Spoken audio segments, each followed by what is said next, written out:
මේ ටිකේ කැවිලි පැණි රස දේවල් දැකලා එපා වෙලා නම් ඒ වගේම තමයි ඉතින් මේ දවස්වල උදේට එහෙම කඩෙන් පාන් එහෙමත් ගන්න අමාරුයිනේ.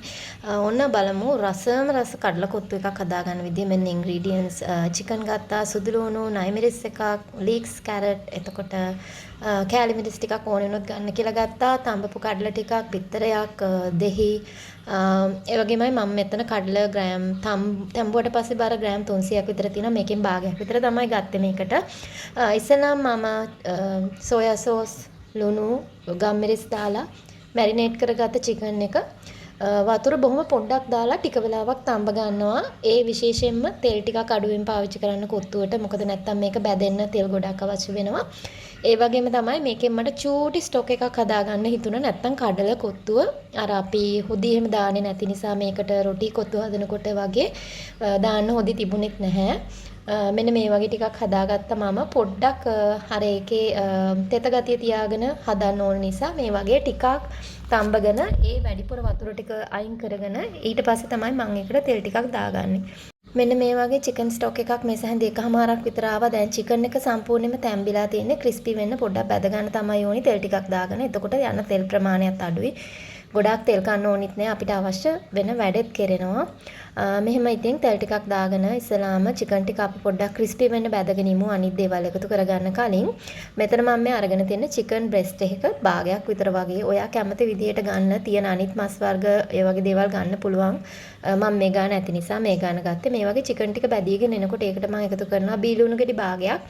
කරපිංචා ඉත්තක කොළ ඒ වගේම සුදු ලුණු බික් දෙකක් විතර චොප් කරගෙන තව මම මේකට නයිමිරිස් එකක් එකතු කර ගන්නවා. මේ නයිමිරිස් එක ඊයේ හම්බුනේ කේරළ වල ඉඳන් ආව කෙනෙක්ගෙන්. හැබැයි මේක අපේ ලංකාවේ ස්කොච් බොනට් එක තරම්ම සැර නැහැ. මං හිතුවේ සැර ඇති කියලා. ඒක නිසා මම මුලින්ම මේක දාලා බැලුවා. හැබැයි පස්සේ ඒක එච්චරම සැරක් තිබ්බේ නැහැ. සමහරට අමු නිසා වෙන්නත් ඇති.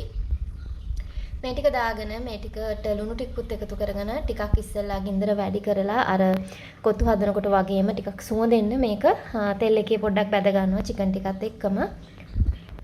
මම මෙතන ඩෝ ස්ක්‍රේප් එකක් පාවිච්චි කරාට මේව මෝන් නෑ. ඔයාලට හැන්දක්කෙම පාවිච්චි කරන්න පුළුවන්. ඒ වගේම තමයි ඉතින් මේ වගේ එකක් පාවිච්චි කරනවා නම් මෙහෙම පෑන් එකක්ම ගන්න. නොන් ස්ටික් එකකින් මේක කරන්න යන්න එපා. අපරාධි පෑන් එක.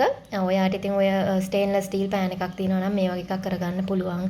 මේ වගේ හොඳට මික්ස් කරගෙන ඊට පස්සේ මම මේකට කැරට් ලීක්ස් ටික එකතු කරගන්නවා. මම ඒව නම් ගොඩාක් දැම්මේ නැහැ. ඔයා කන්න කැමති විදිහට එකතු කරන්න ගොඩාක් එළවලු අවශ්‍ය නම් ගොඩාක් එකතු කරගන්න එක. පොඩ්ඩක් චිකන් සහ ලුණු ටිකත් එක්ක මික්ස් කරගෙන ගොඩාක් තැම්බෙන්න අරින්නේ නැහැ. ඊට පස්සේ ඒක පොඩ්ඩක් පෑන් එකේ පැත්තකට කරගෙන මම එකතු කරනවා එක බිත්තරයක්. කියන්න අවශ්‍ය නැහැ මේකට ඔය සොසේජස් වගේ දේවල් කැමති නම් එකතු කරගන්න. බිත්තර තව වැඩිපුර ඕන නම් තව එකතු කරගන්න පුළුවන්. මේ වගේ ඔක්කොම ටික හොඳට මික්ස් කරගෙන ඒක පෑන් එකේ පැත්තකට කරගෙන බිත්තරේ එකතු කරලා බිත්තරේ පොඩ්ඩක් සෙට් වෙන්න දෙනවා අනිත්වත් එක්ක මික්ස් කරන්න කලින්. ඒ වගේම තමයි අමතක කරන්න එපා බිත්තරේට ලුණු කැමති නම් ගම්මිරිස් ටිකකුත් එකතු කරලා සීසන් කරගන්න. නැත්නම් ඒක රස අඩු වෙන නිසා.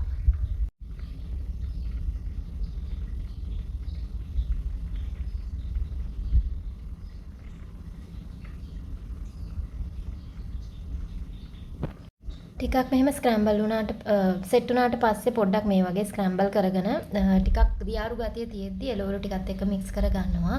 ඊට පස්සේ මේකට මම එකතු කරගන්නවා මම අර කලින් අරන් තියාගත්ත ස්ටොක් එක තියෙන්නේ. අර ටිකක් ඉතුරුනේ. ඔයාලට කැමති නම් මේකට සෝයි සෝස් අවශ්‍ය නම් තව දාගන්න පුළුවන්. හැබැයි මේ ස්ටොක් එකෙන් අර චිකන් එකේ මැරිනේට් එකේ තිබ්බ සෝයි සෝස් රස හොඳට එනවා. ඒක නිසා මම තව අමතර දැම්මේ නැහැ.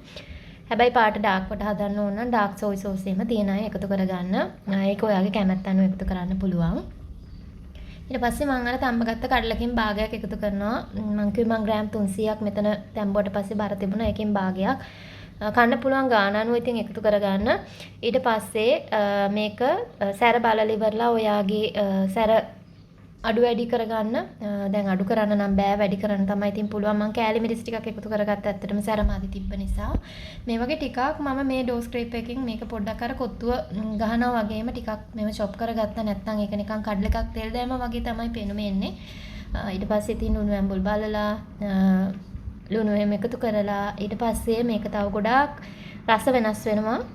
දෙහි ඇඹුල් ටිකක් දැම්මහම දෙහි කියන්නේ දෙහි ලෙමන් නෙමෙයි. දෙහි අඹුල් ටිකක් දාගෙන හොඳට මික්ස් කරලා ඉතින් උණුවෙන්ම කෑමට ගන්න තමයි තියෙන්නේ. ඔන්න ඉතින් මේ දවස්වල පැණි රස කෑම, තෙල් කෑම ඒ වගේ දේවල් දැකලා කාලා එපා වෙලා ඉන්න අයට උදේට එහෙම කන්න වෙනසකට කඩලා ටිකක් පෙඟෙන්න දාලා හදාගෙන බලන්න ගොඩාක් රසයි. ඒ වගේම තමයි මේ ප්‍රමාණය කෑවහම බේල් 2-3කට බඩ හොඳට පිරීලා තියෙනවා. එහෙමනම් thank you හැමදාමත් වගේ වීඩියෝ එක බලාගෙන හිටියට.